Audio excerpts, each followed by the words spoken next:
I'm Ariana Grande. Hi, I'm Cynthia Erivo. And you're listening to the Broadway Podcast Network. Visit bpn.fm to discover more.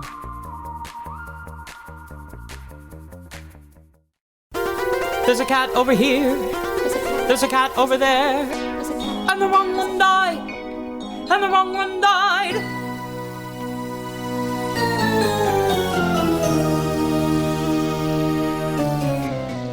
Welcome to The Wrong Cat Died, the podcast breakdown of catastrophe. I'm your host, Mike Abrams, and today we have another amazing guest. She was a Booth in The Swing and alt of Grizabella and covered a bunch of different cats in the Hamburg production for over 5 years. And so I'm very excited to have her on the show. So welcome, Nancy Leach, and thank you for joining me. Hi, Mike. Thanks for having me. I'm always fascinated by the German production, especially as someone who and maybe you are a German natural speaker, but learning a show in a totally different language. So we'll get to the production, but I always like to start at the beginning of your cat's history. Mm-hmm. So when you started in the show in 1995, yes, it had been around for years at that point. What was your introduction to cats? My introduction to cats, and now I'm really dating myself. I was a junior in college, and I was majoring in musical theater. And our professor was kind of opening up the room to discussion, saying, Cats is opening in London tonight. You know, what do we think about this show and the evolution of, people dressed up as cats and, and so that was how I kind of discovered it. And I didn't really have an opinion at the time. And, of course, eventually it came to Broadway and I moved to New York and I saw it, and I enjoyed it. But I'm primarily a singer. I would say a singer who moves. So for me, I was so focused on Les Mis. That was the show. It's everybody. What's today? It's Wicked or it's Hamilton or something else. Yeah. But it was Les Mis. And so when I got this audition for Cats in Hamburg, I was like, oh, I have no idea. Okay, and it turned out to be one of the best things that ever happened to me. Yeah, it's interesting because I feel like Cats was the dancer show. Like you hear a lot of people that it was their dream show if they were a dance first who sing. Yeah. Who might sing, but as a singer first who moves, it's kind of the opposite. And so did you have kind of that thought when you got the audition of, this is a dance heavy show. Like, how is this going to work? I guess I knew enough about the show to know that that there were a few roles for strong singers and then that they were kind of woven in and out of the choreography. So I figured my first obstacle is just to get the job. And if I get the job, I'll figure the rest out, Exactly. And, ultimately, the dance for me was fine. It wasn't, what I had to do was absolutely fine. Yeah. Yeah. There are rules where it's like there's lifts and turns and all that stuff. And then there are some where, yes, you can, I don't want to say you have to still have dance skills. Oh, yeah, absolutely. I studied. You have to be still. I studied late, though. I mean, I started, I think, like my junior year in high school when I knew I wanted to be a performer. And I have to confess that there was a remedial tap class that they had in a couple of the evenings during the rehearsal period, and I was relegated to remedial tap for the Gumby number. But I got through it. You have to learn it. You have to. So at this point, you said you were in New York. Mm-hmm. Were you like, what's your mindset when you get the call that, hey, we're going to go to Germany, I have to learn this in German, and it's a show, like you have to learn a show from scratch to begin with, but now you have to add in the barrier of a different language. I wasn't really thrown by the language because my vocal training involved singing in other languages, and I had done some Schubert, and I had done, I sang in Italian and French, and so I was like, I think I can handle that. I was more thrown by the whole idea of living in Hamburg. There was no internet, so you couldn't just go, oh, that's cool, to go out and get guidebooks. That was the big processing piece for me. I knew that I wanted to do it, but I knew that was the thing I was trying to get my head around.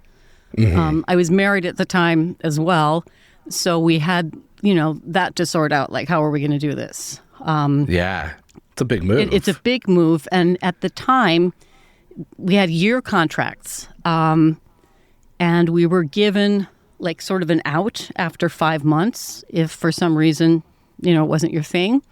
And so my thinking was, well, I'm going to go, and if it's not my thing, or if it causes friction in my marriage, I guess I can take the out.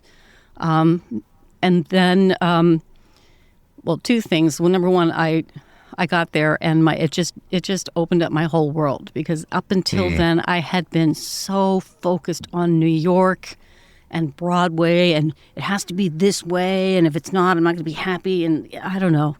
You just be careful if you want something that much, because you can miss out on other things. And it just opened up my world to so many things, not just, being able to do what I love for a living, but the whole experience in Cats Hamburg was, it's a tribe of the Jellicle cats, but we really were a tribe, because we came, they did these castings all over the world.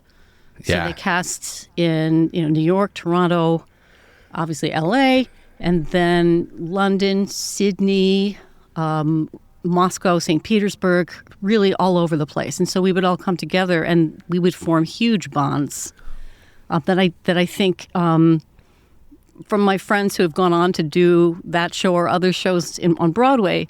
Obviously, they're close to their castmates and everything, but it's not quite the same. In New York, you just leave when you're done. We would go down to the canteen and throw a few back and talk, and there's no reason to go home straight away, because we were kind of all that we had for each other, as far as the friendship and the bonds. Yeah, you probably don't know as many people when you're moving there for this, so you add the layer of being a cast and being in a show that kind of forces you to be very close to begin with. You're kind of crawling on top of each other, and so you kind of have that part of it too. But I've heard that and I think the tours are the same way, where you get closer because you don't have the like you said in New York, you go home, you've got your life and you're settled a little bit more than when you're in a foreign country that you're moving for that job. Yes. So walk me through, or what was it like? What do you remember of the process of the rehearsal process, the storytelling? Like, this is, at this point, it's not new. Like, this is 10 years into the world. It's clearly gone global. So there's a little bit of lore past this, but it's not, it's the pre-online internet going crazy and having all of the now there's a bazillion things that you can learn from about the show. So what was your introduction to the story and the characters and all of that development? Well, we had our creative team consisted of a resident dance captain, an assistant dance captain. Then we had a resident director who was German. And the resident director was kind of the one who taught the singing roles, the singing sort of acting roles. I shouldn't say it that way, because the dancers were acting too. They were. Yeah, everybody had. That shows everyone's doing everything. Everyone's doing everything. But I would say the choreographer, not the choreographer, the dance supervisor and the dance captains were focused on the dancers and their character and character development.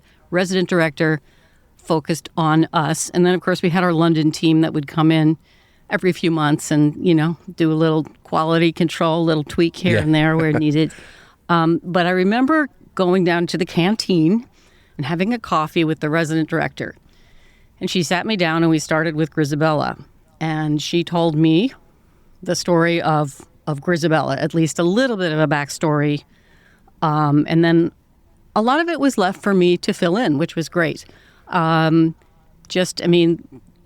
What you see on stage is someone who's been through it. You're not sure exactly why. She's been shunned by her tribe, and now she wants back in, and nobody wants anything to do with her. So what was exactly told to you, and then what did you add? I think I was told that she was exceptional, that she was talented, that she was beautiful, and so she just went off to see how far that would get her, to explore other pastures. Okay. And that kind of, angered her other people in her tribe. I kind of brought it to, now of course you read online, and there was one theory that she'd gone off and become a prostitute. And I was like, she did not. That was one of my theories. That was one of my early theories. The default apocalypse. She became a prostitute. Now, my theory was that it was harder than she thought, and she became an addict or something. Like she started doing drugs and lived in the street, and that's how it all came about. And so she was. That was sort of my backstory, in that she just kind of wanted to do it all over again and do it right, and just sort of make amends. And so she comes back, and she's like, "Please let me back." I still really think the most direct parallel I have to this was she was Britney Spears, and you had the bald Britney Spears moment. You know, like you had. That's the moment that you're like right before she comes back to the ball. And then we had a little bit of a reckoning with her too, where like she wrote the book, and I'm like, oh, maybe this is the Grizabella moment. Right. But she's kind of gone off a little bit again. But that was always my parallel. I did think the prostitution part, but I thought of it as after trying to become successful first. Like it was we tried, it failed, and now I ended up, like you said, an addict, or I went down a dark path after. I mean, you could equate it to Fontaine as well. Same. It's like you're just trying to survive at one point, and I guess it's up to the actor to decide how far that goes. And did you have to kind of try to draw in? I mean, like such an emotional song. And you, like as Grizabella, you're only on stage for, I think it's like 16 minutes total. Like, you know, it's like you're in and out kind of on these parts. And so did you, like as a performer, do you go in and think like, all right, I'm about to go sing Memory. I'm going to go think back to her hard time. Like, are you getting yourself in the mindset, or is it, at some point it's just muscle memory because you've done it so many times? Oh, that's a really good question. I had my little rituals for each role that I covered. Yeah. The thing I would do with Memory is I would go in one of the Werkstatt. It's where they repaired the set. I would go in there because there was never anyone there during the show, and I would go through all my lyrics and the blocking. But then, in terms of the emotional moment, that would kind of happen when I came on stage. Just the music and the lights and the other characters looking at me brought me to that state very quickly. Yeah. I mean, I guess you have like the way it's built is they're all staring at you, so you kind of end up with some of it. And that first time you did it, what is it like? I mean, what is that experience like? That was extraordinary. I was a cover, and the girl who was coming in is Grizabella. I think you know how it works in Germany. You come in. There's a cast change every year. Some people from the previous cast will stay, so they'll mix it up, but there'll be a lot of new people. Yep. So there was a very large group of us. And I was a cover Grizzy, and I was at that time just covering Gumby. And I knew that the first role that I would go in was as Grizzy, but not until the first girl went in, who was first cast. Well, she got sick. And so I got thrown in instead. And it was fine. I was pretty psyched about it, actually. Yeah. And it was a matinee. It was a Saturday matinee. And I still remember it. It was just great. It was one of those moments because, you know, I also realized at that point a stage is a stage, and this is just as meaningful as if I were doing it on Broadway. Mm-hmm. Yeah, I mean, also a huge stage and a strong appreciation for, like, they love their Andrew Lloyd Webber. They do. Yes, they do. Yeah, I mean, and at the time it was a new art form. And I think at the time it was also maybe considered, they would call it leichte Unterhaltungs, light entertainment. And maybe it is. That doesn't mean it's not. Doesn't make it easy to do. But yes, they were. They were very appreciative, and we had our fans who were very, very loyal and very sweet. And I'm friends with a lot of them on Facebook. Yeah, I mean, because it how long did it run? Like, I know you said you were there at the end, which was 2001, but it started... It started in 1986, I believe. Yeah, so it was a long time. 86 or 87, because I know we celebrated the 10-year anniversary, I think, after my first year, perhaps. So it must have been 87. Yeah, and then I was in it on and off until 2001. So I got to do it for the last show. Yeah, so let's go through that. You did it for a couple years on and off, and then you took a break to, you said, do Les Mis. Yes. Okay, in Germany. In Germany, still. yes. Okay, so another full German production Yes. in German. Are you fluent in German now? No, but I practice it. I've Okay. been back a few times, and I have Duolingo now, and I do it every day. I just like speaking it. Yeah. I would say the Les Mis, that was a lot more text, and that cast was largely native German speaking, be it either German, Austrian, or Dutch, who are fluent in German. So there was a higher expectation in terms of what we did in terms of phonetics. I got the score a couple of months before I went into rehearsal, and I started working on the phonetics while I was still doing Cats, because I mean, it's got to be totally different. Oh, yeah. Because you're speaking, like, there's not a spoken word in Cats, and I've now had the fortune of hearing it in a lot of different languages, Sure. either from records or bootlegs of different, productions all over the world. And it's like, it's at its core, it's the same. So Yes. it's like, it's really similar, but it's slightly tweaked. And so it is one of those things that you hear and it's like kind of fun. And did they rename any of the Cats or like have any other kind of fun? Like, I know I was fascinated by a Mexico production. They like fully renamed a few of the Cats. Really? And just to, like Bustopher Jones was basically essentially called Fat Cat in Spanish. And so I just, since this one went for so long, did they have any of those tweaks? I think they did. Now that you're saying that, Bustopher Jones was Bustopher Mürr, and I don't know why, except that it rhymed with dürr. The word Bustopher you Mürr needed, is nicht gerade dürr, so he's not thin. Okay. Is it just Bustopher Jones they pick on in all of these shows? That's the common one I've heard every time. I think there were some shows that Tumble Brutus had a different name, but ours was Tumble Brutus. I think the rest of them were the same. Okay. Yeah, it's always fun to hear the kind of like tweaks in other languages. What was when you kind of like went and you did another show, then you came right back, was it really easy to slide back in, or was it all right, I got to get back into my Cat's feline jellicle mindset? Well, I was thrilled to be back. I'll say that. I loved Les Mis, but we were doing that in a city called Duisburg. It was kind of a working class city that was a suburb of Düsseldorf. A great company, and it was a wonderful experience, but that's a hard show to do. That's a hard one to do, 4-show weekends and things like that. I found that more sort of mentally, spiritually draining than Cats was physically draining. Put it that way. So I was excited to not have all the layers of clothes, because I was a swing in Les Mis with two principal covers. But when you're a swing, you basically put on every single outfit for the first, half of the show or whatever, and it's like Joey, could I be wearing any more clothes? You just like taking off one layer after the next, depending on which scene and which character you are. So when I got back to Cats, I'm like, oh, I'm only wearing a unitard. This is so comfortable. The one unitard. Yeah, definitely. Yeah, I had to get my stamina back up, though, for sure, in a different way. We ran around a lot in Les Mis, but Cats, of course, it's very specific.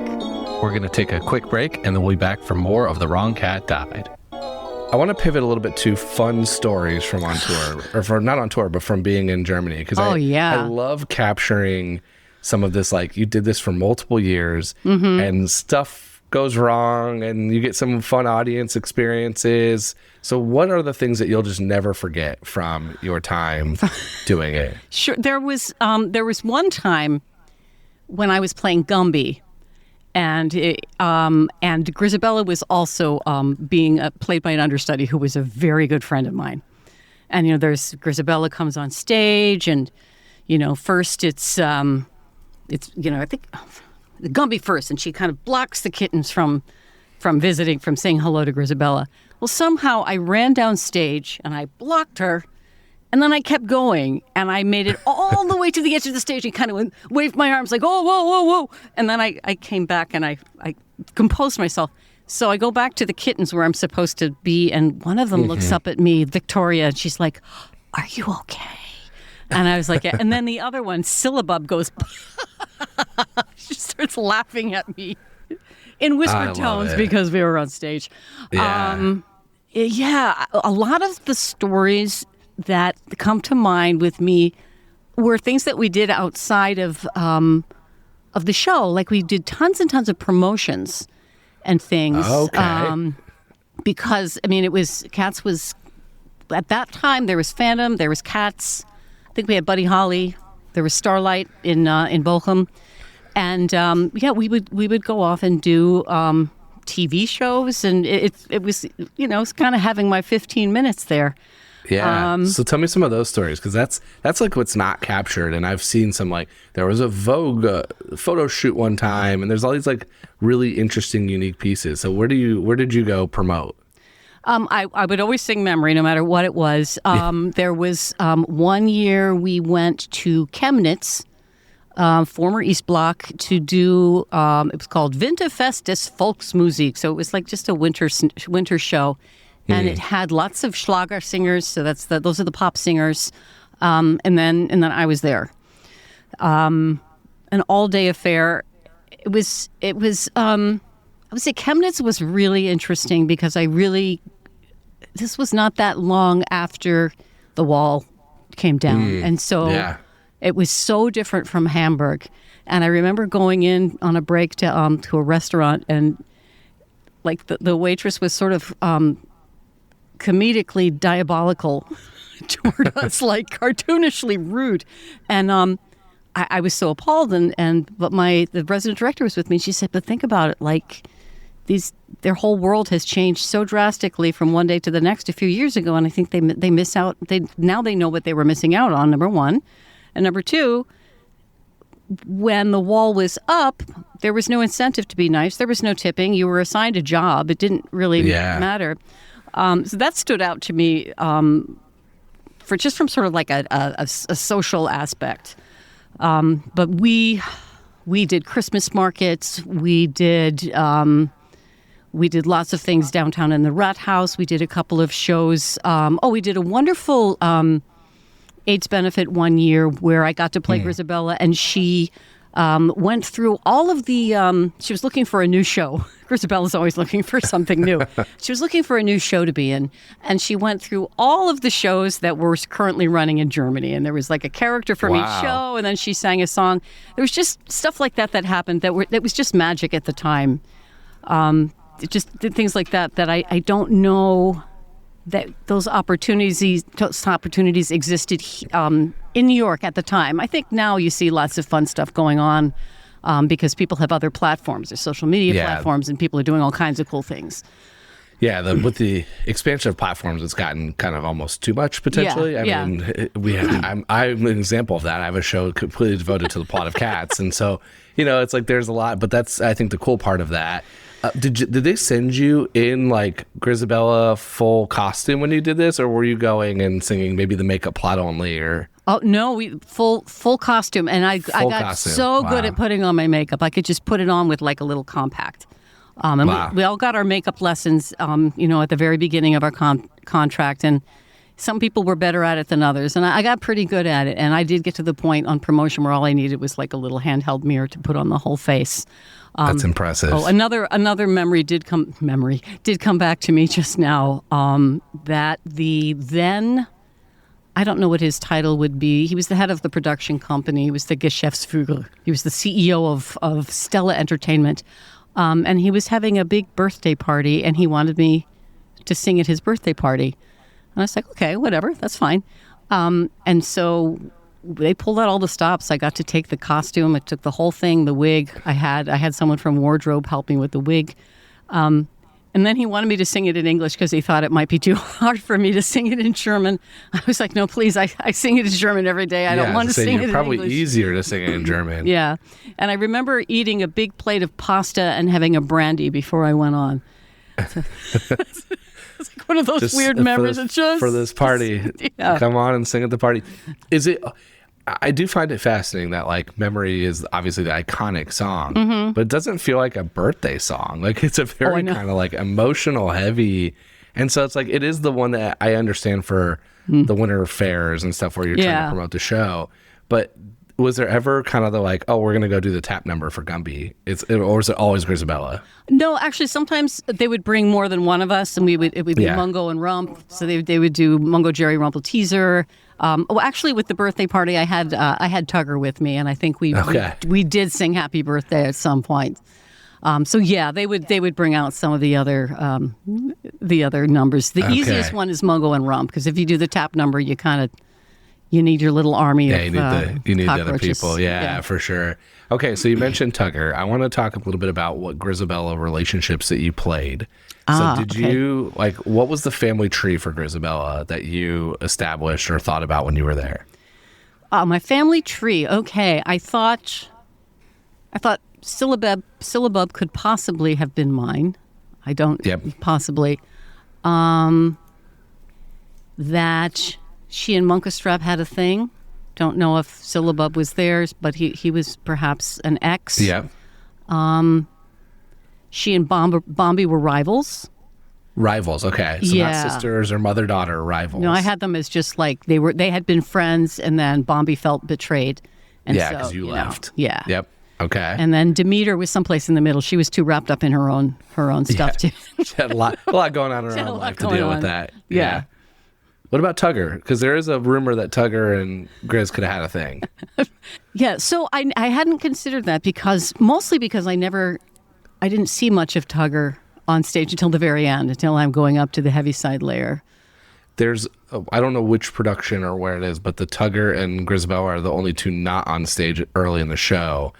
And so that is kind of where a lot of that rumor stems from, is that since they're both not on for this one part and pretty much everyone else is, the question is, where are they? Where are they and what are they doing? Exactly. Oh, I figured in my little theater of my mind that Tugger's off doing something cool and he's surrounded by people who think he's great. But Grizabella's still kind of poison there. She hasn't redeemed herself yet. So I never occurred to me that they would have a thing at that point. Maybe in the past, but I never thought of that. And what about Old Deuteronomy? Old Deuteronomy, father figure, mentor.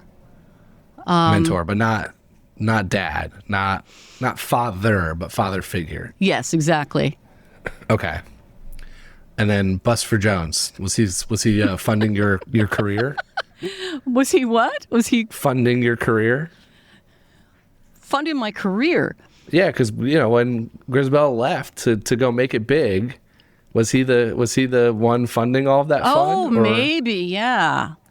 I hadn't thought. That's a very interesting plot line. Have people come up with that before? I think that might be me. He was bankrolling her. Yeah. Bankrolling her, but I started it with more of the dark side. Like he was bankrolling her for the negative stuff. He was pimping her out, and then he was going to buy lots of food with his... Because I don't understand his plot. His story doesn't fit for me very well. It just kind of pops in and pops out. And so as someone who tries to add and write too much to this plot, that was a tie that I was like, I could see this. Like, he's either bankrolling McCavity's crime, or it could be bankrolling Grizabella's life outside the Jokels. I think I like that. Now I want to go play the role again, because I hadn't thought of that before. And that's a really good one, that he discovers her and says, hey, I can get you out of here, and I can make you a star. And then it all goes, it all goes south. It goes south, yeah. But that's, he's made his money. It doesn't matter to him. Exactly. That's my goal, is I'm slowly trying to influence by either adding plot lines or connecting stuff together, so that way when a regional theater or a tour, or right now it's on a Royal Caribbean cruise, it's on the international tour just started. They just started, at least when we're recording this, international tour, which is going back through Germany. And then there is a bunch of regional productions. There's one in Chicago right now, or just outside Chicago. There's one going in Pennsylvania soon. There's another one in New Jersey soon. So there's a lot. There's a whole lot of them coming up, and my goal is to throw a couple nuggets their way to see if they can pick some of these different storylines up. I love that it's still being done, and I listen to the Broadway channel all the time with Seth Rudetsky when I'm driving or whatever. Yeah. And he tells a story about how, and it's a very good point that we're all just used to Cats, and people will go, oh, Cats, blah blah blah blah. It's been done too many times. But there was at one point when it was absolutely avant-garde and new, and he was having a hard time getting backing for it. And he actually took a second mortgage on his house to help, get the show produced. Yeah. So I love that people are still thinking about it and talking about it and finding new ways to tell the story. Totally. It's such a wild concept that I cannot fathom. Like, I wish I could be a fly on the wall in the beginning. Like at the pitch meeting of like, here's my idea. Like, that was actually the very first time I saw it. I walked out and that was what I said, like, to my friend when I was talking about it. I was like, how did they pitch this? Like, how did you say, hey, I got an idea for a show and they're going to be in cats costumes and we're going to name them off. Like, now I didn't know about the poetry at the time. Like, I went in knowing nothing about it. And I was fascinated by that point. And then now it's 45 years later. Yeah. And it's been, again, running forever. And it's still currently running in 4 places. And it's just one of these things that, like, it has its fans and it has its haters. And it's got everything in between. But it's commercially successful beyond belief. Haters going to hate, I've yet to find anybody that actually has a thoughtful reason for why they hate it, and I'm trying to, because I actually would love to have. Yeah. I would love to have somebody on the show that has, real critique of it. And so the critique is that it's weird, or a lack of story, or maybe just not it's not your musical style or the dance numbers, but there's not like real actual this is what's wrong with it. Like, most people are just like, it just wasn't for me. And a lot of those people actually converted if they saw the Perlman Performing Arts Center version, the ballroom version recently. Yes. Because it told a little bit more of a clear story. And they realized it wasn't the music. It was just the fact that maybe the cats' costumes, or maybe it was just, like, again, too weird for them. But a lot of the cats haters love that production, which means that they don't hate cats. They just are not open to it, or they saw it once and never really gave it another chance. Yeah. Yeah, I just think that's a brilliant reinvention of Cats. So fun. Did you see? I didn't get to see it, but I went a couple times, did a ton of stuff with them, did a bunch of episodes. So it was really cool to get to hear also how they were thinking about it, and the idea from start to finish, and how they really, like, I interviewed a bunch of people from the ballroom community who did it, and it was so cool to hear their spin on it and their take, and how they brought their authentic selves to this thing. And it's like, it's a piece of art, but also really related to the ballroom community, which was really cool to see. Unless you have any last stories, I want to pivot to some Cats rapid fire, but I'll see. Do you have anything else that popped into your head? Actually, I do have one sort of amusing story. And I was struggling there to find something that happened on stage. There was one time I was playing Grizabella, and at the end of the Jellicle Ball, she comes out from under the car boot, that car trunk. And I come out, and my tail got stuck. No. And I'm like, I think I tried to work it into the character that made me even more emotional, and I think I finally just, like, yanked it and kept going. And it worked out okay, but a fan wrote me a letter and said, "You seemed really extra upset on the performance yesterday. Are you okay?" That was really sweet.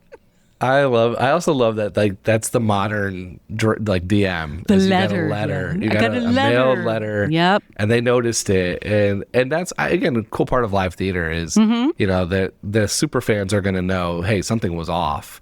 Yeah. But the average person is just going to be like, yeah, that was a little more emotional today than I was expecting. But, okay, let's do some rapid fire. Sure. So if you could go on for one night only, doesn't matter, male, female, if you could sing it, dance it, which cat would you want to perform as for one night? For one night, I would like to be Mr. Mistopheles, but I'd like to be able to do it.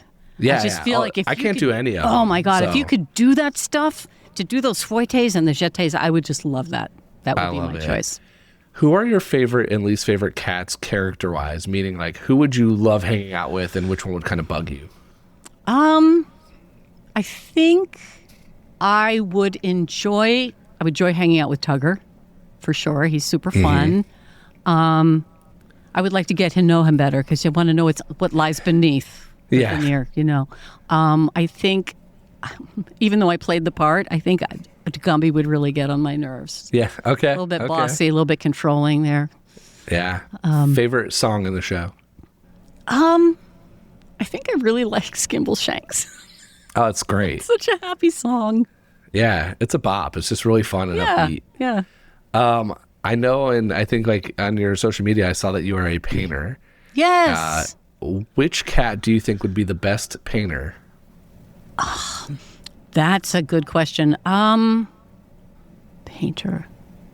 I would say either Old Deuteronomy or Monkish Trap. Okay, those are good answers. I thought Demeter. Because hers would be very abstract and emotional. Abstract, yeah. Like painters usually have been through some stuff, and I feel like Demeter's been through some stuff. That's true. So I spent way too much time thinking about this after I wrote the question. But I like Old Deuteronomy's would be like that. It would be the moon. Like he'd have the moon in all of his paintings. Yeah, and it would be very. I think it would be very photorealistic, but very beautiful. Just because he's lived for so long and he's seen the same things so many times. Yeah. Okay, so my $1 million question is: this whole podcast is on the debate that I don't think Grizabella is the right Jellicle choice. So I want to hear you. You've played the role, but you've also played other roles, and you've seen it from many different angles. Yes. But you, Nancy, who is your Jellicle choice and why? I think that Old Deuteronomy should go. Okay. And I think he should pass his crown on to Grizabella and say, "You can do this." This is her moment of redemption. So instead of her moment of redemption being going to the Heaviside Layer and being reborn, she gets to be sort of redeem herself in this life and become the mentor and the loving presence for everybody. And then I know Monkish Trap is supposed to be next in line. He can take over after her.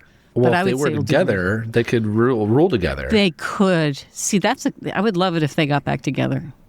That would be good. So I've had a similar thought in the sense of I always thought it should be Gus, but more in the sense of like I saw a lot of younger Grizabellas more recently, on tour and everything. They're younger, so they don't feel as ready to go, as great as they are as performers. They just don't feel as ready to go, and I'm like, let them spend a year with their family. So I like this this stay in this life and kind of come back into the Jellicles. I like the idea of like, no, now you're taking over.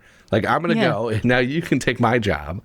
And then adding in like they'll partner with former lover or whatever of Monkish Trap. Yeah. And the two of them can take over together. Exactly. I think that's a beautiful ending. If that's the case, who would you be as Grizabella? Who's your first pick the next year? Okay. Oh, I like that. I think I would give Gus a chance then. I think he's been, he deserves it. He's been through enough. He's been around. Yeah. And then after that, then it's kind of open. Like there's a lot of choices after Gus. Yeah. Maybe Gumby would be ready, At some point, you got to get rid of McCavity. Oh, yeah, he's got to go, but he's not. I feel like he doesn't deserve it. He needs to. Yeah. He needs to. Well, you got a couple years now. Now he's got to learn from Grizabella and Monk. Yeah. I like this theory. I think this is a new one we can go with here. I like that. As she sends Old Deuteronomy up, and then she ends up. You just reverse the two. That like classic image of Grizabella and the tire. Just reverse it, and we're good. Yeah, and they could have that moment where she's like, no, I can't. I'm not. I could never do what you do. And he's like, yes, you can, my child. Yeah. Yes, you can. You're ready. Full redemption arc. Same story. I love it. I'm here for this. Well, this has been so fun. How can people stay up in touch with you on social media and the other stuff you work on? Follow me on Instagram, Nancy Leach 717. I am a voiceover artist in addition to some other things that I do now, aside from being able to do musical theater all the time. But I have a vocal studio, and I do audiobooks, voiceovers, jingles, all of that good stuff. And the link is in my bio. Amazing. We will link the Instagram page and everything. And this has been super fun. Thank you so much for coming on. I'm glad we got to do this. And me too. Hear some new stories and kind of reminisce on the fun journey of your life. Thank you. Thanks for having me. It was a pleasure. Awesome. Thank you. And thanks everyone else for listening to this episode of The Wrong Cat Died, the podcast breakdown to Cast Ash feed. To follow along, you can subscribe on Apple Podcasts, Spotify, or this podcast. Follow us on social media at The Wrong Cat Died, or check our website, thewrongcatdied.com.